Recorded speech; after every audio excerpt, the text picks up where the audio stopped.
La mañanera de Ángel correspondiente al miércoles de esta semana, que es, como le comenté a usted hace 2 días, el lunes, o la Semana Mayor o la Semana Santa, como usted guste y prefiera. Voy a comentar algo que posiblemente le suene a usted derrotista. Sin embargo, no es así. Más bien es una posición o ideas objetivas. Procuraré explicarme. En estos días, o quizá en las últimas semanas, ha surgido un buen número de personas que emiten algunas posibles salidas a los problemas que enfrenta este país, cuya causa está fundamentalmente concentrada en López. En algunos casos se habla de cosas muy generales, que si en el Congreso, que si los partidos de oposición se unen, etcétera. Pero cosas que son, aparte de imprácticas, son infructuosas. Otros inventan cosas producto de lecturas equivocadas de algún artículo constitucional, y cuando no dicen que hay que apoyarse en el texto del artículo 39, hablan de sacar a López mediante alguna consulta, lo cual también es completamente inviable. No falta por allá quien se moleste cuando les dice uno, constitucionalmente eso no es posible. Más aún cuando el partido en el gobierno controla las 2 cámaras que integran el Congreso de la Unión. Las fracciones de Morena, tanto en Cámara de Diputados como en la Cámara de Senadores, controlan de manera férrea y total, apoyados en el caso del Senado de la República, en un número poco menor, creo que son 58 o 59 senadores, menor a 60, pero de 128, el que usted controle 59 o 60 senadores, pues prácticamente lo hace propietario del Senado. Y esto de propietario es en sentido figurado, por supuesto. En el caso de la Cámara de Diputados, la situación todavía es más preocupante, porque mediante alguna argucia de tipo legal, Morena, en vez de tener un cierto porcentaje de los diputados, si no me equivoco, 30 y tantos %, con alguna argucia, alguna triquiñuela por ahí, con la complicidad de otros partidos, logra tener el control de la Cámara de Diputados. Incluso en un determinado momento, presionando por acá, a este o al otro, prácticamente la mayoría calificada. En consecuencia, pues, pensar algo que no existe en la Constitución, pero que el Congreso de la Unión en sus 2 cámaras podría en un determinado momento lanzar una excitativa al presidente o una condena por su errática conducción, son simples sueños de opio. Alguien dirá, bueno, Ángel, ¿y qué hay que hacer? Lo primero es reconocer la realidad política de este país. ¿Cuál es esta? Mire, desde los años del presidente Lázaro Cárdenas, el sistema político mexicano, que en aquel entonces estaba representado prácticamente de manera única por el PNR, posteriormente por el PRM y a partir de 1946 por el PRI a la fecha, se dedicó y se dedica, y todavía se dedicará muchos años más, o años más, a embrutecer al ciudadano. Una estrategia que yo llamaría de estupidización sistemática y permanente.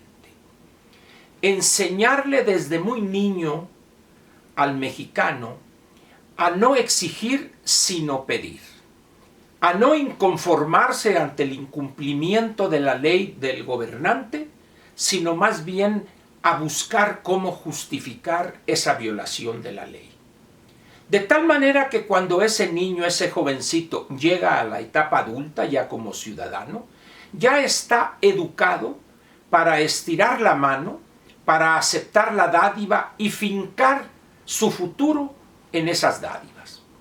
Dicho de otra manera, ha aprendido a no hacer olas, a no protestar, a no exigir sus derechos.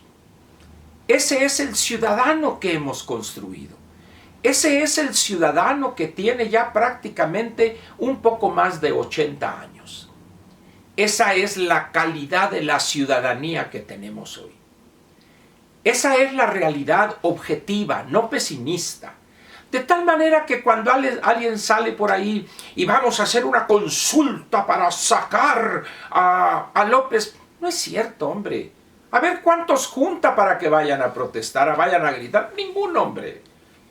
Es decir, esto que pasa aquí entre usted y yo es un ambiente sumamente reducido.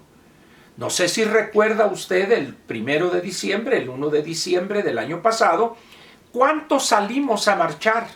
100,000, 97, 98,000, de acuerdo a los cálculos más objetivos.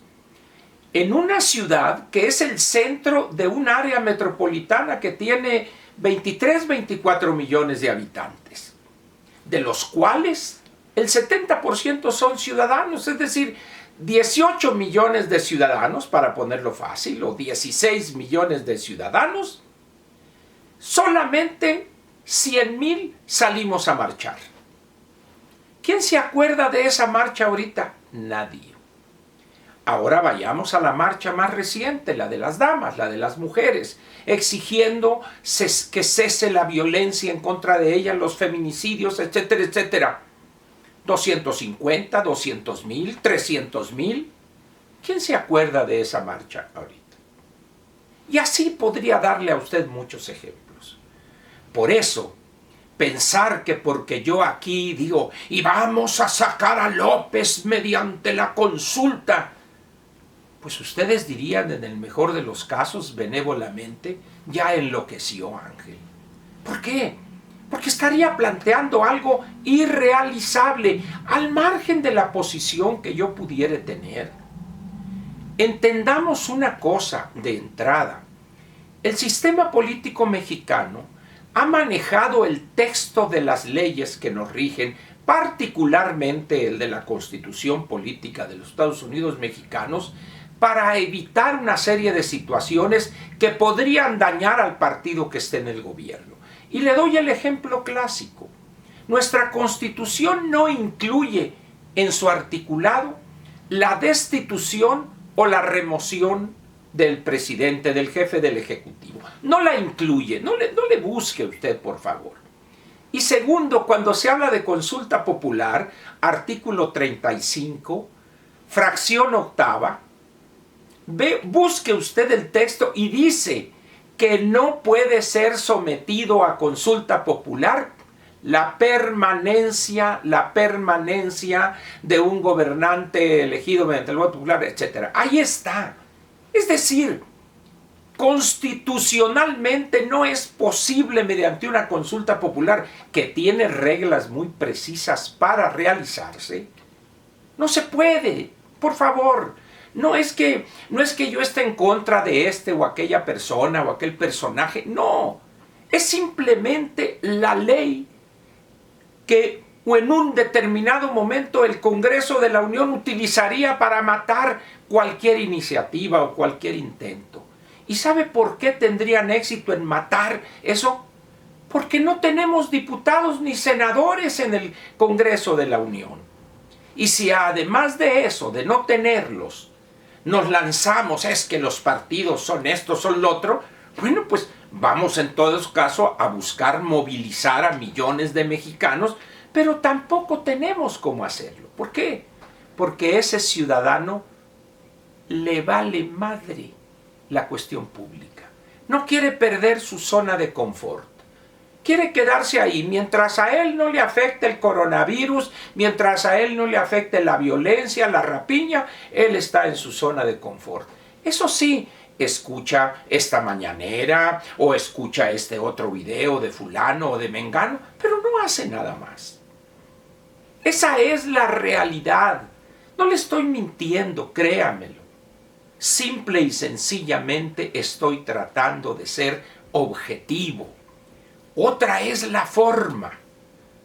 ¿Cuál será? No es el espacio para discutir esos asuntos. Créanmelo. De que hay otras formas, las hay evidentemente, pero no estas. Pero no el hablar de consulta popular para sacar a López. No es cierto, hombre, eso. Eso es una engañifa. Y quizá quien lo plantee sea una persona honrada intelectualmente y piensa que eso es viable, que eso es factible. No, no es factible. Es una ilusión. No tiene ningún sustento eso. Créamelo. Si usted duda de lo que le estoy diciendo, consulte a un especialista en derecho constitucional para que él le explique el alcance del artículo 84 y el 35 que habla de la consulta. En fin, por eso le decía que esto que iba a plantear podría parecerle a algunos derrotista. No, simple y sencillamente trato de ser frío, objetivo. Y no olvide usted esto, ya para terminar. El ciudadano que hemos construido a ciencia y paciencia y con un celo digno de mejor causa, es un ciudadano apático, valemadrista, que no le interesa la cosa pública, le interesa su pedacito, agandallarse aquí, agandallarse allá. Somos muy pocos los que planteamos alguna salida, pero en términos generales, a la aplastante mayoría de los 90 millones de ciudadanos de este país, les vale madre lo que planteemos nosotros. Me duele decirlo, pero esa es la cruda y triste realidad. Muchas gracias y lo espero mañana, no importa que sea jueves de la Semana Mayor o de la Semana Santa, pero aquí estaré yo con mi mañanera, interesado en compartir con ustedes algunos puntos de vista. Gracias.